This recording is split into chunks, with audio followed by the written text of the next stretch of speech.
आज रेसिपीमध्ये आपण आज नवीन पदार्थ बघणार आहोत, नवीन पापड तयार करणार आहोत।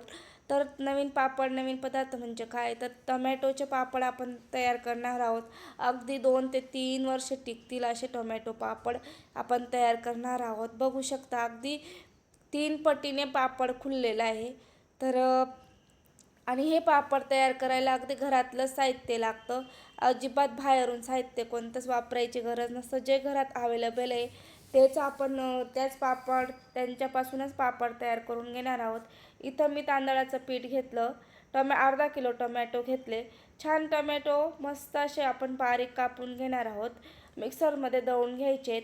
आणि जे तांदळाचं पीठ मी तयार केलं होतं ना, ते तांदूळ मी 3 दिवस भिजत घातले होते। गिरणीतून वाळल्यानंतर गिरणीतून दळून आणले आणि छान असं पीठ तयार करून घेतलं।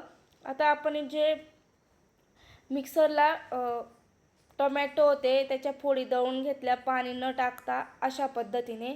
आणि एका चाळणीच्या पिठाची चाळणी किंवा अशी एखादी चाळणी असेल तिच्याने आपण गाळून घ्यायचं मस्त। आणि जो प्युरी निघेल ती याच्याने मोजून घ्यायची वाटीने। 1 वाटी प्युरी होती, 1 वाटी आपण पाणी टाकून घेतलं। आता मी अर्धा चमचा पापड खार टाकून घेतला, ओवा, जिरं, हिंग, लाल तिखट, मीठ चवीपुरते टाकून घेतलं। आणि प्रमाणासहित मी डिस्क्रिप्शन बॉक्समध्ये लिहून दिलेले आहे, तर तिथेसुद्धा तुम्ही बघू शकतात।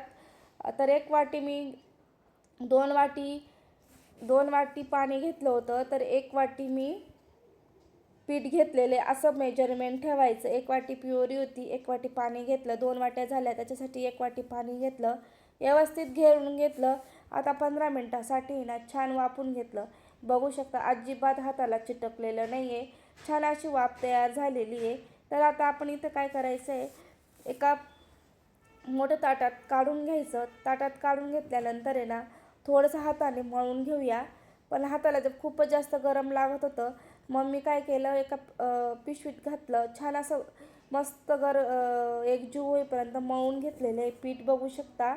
आता मी इथं आहे ना एक पॉलिथिनची पेपर घेतला, त्याच्यावर एक लाटी ठेवली आणि प्लेटच्या साहाय्याने मी तुम्हाला गोल गरगरीत पापड करून दाखवते। अशा पद्धतीने पापड तयार करून घ्यायचा।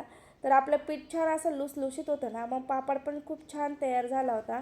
तर तुमच्याकडे मशीन किंवा लाटायला वेळ नसेल ना, तर तुम्ही प्लेटने सुद्धा बनवू शकतात। अशा पद्धतीने मशीनने सुद्धा पटपट पापड तयार होतात, पण प्रत्येकाकडे मशीन राहतच असं नाही आहे।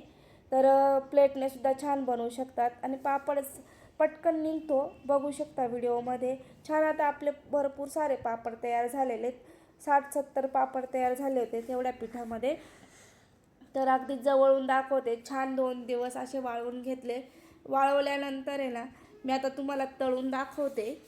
तर तेल कडकडीत गरम झाल्यानंतर आहे ना मी आता पापड तळून घेते अशा पद्धतीने। तर बघू शकता कढईसुद्धा आपल्याला अपूर्ण पडतीये, एवढा पापड खुललेला आहे, मोठा तयार झालेला आहे। तर तुम्ही नक्कीच लाईफ इज एमी या यूट्यूब चॅनलला लाईक, शेअर आणि सबस्क्राईब करायला विसरू नका। नातेवाईकांनासुद्धा शेअर करा। भरपूर असे छान असा आपला कुरकुरीत पापड तयार झालेला आहे। तर बघू शकता मी तुम्हाला 4-5 पापड तळून दाखवले। तर मस्त असा पापड 3 ते 4 पट खुललेला आहे आपला पापड।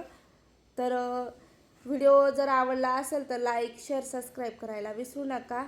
आता मी तुम्हाला मोडून दाखवते, किती मस्त असा पापड तयार झालेला, अगदी भुगास झाला। तर व्हिडिओ जर आवडला असेल तर लाईक, शेअर करा। धन्यवाद।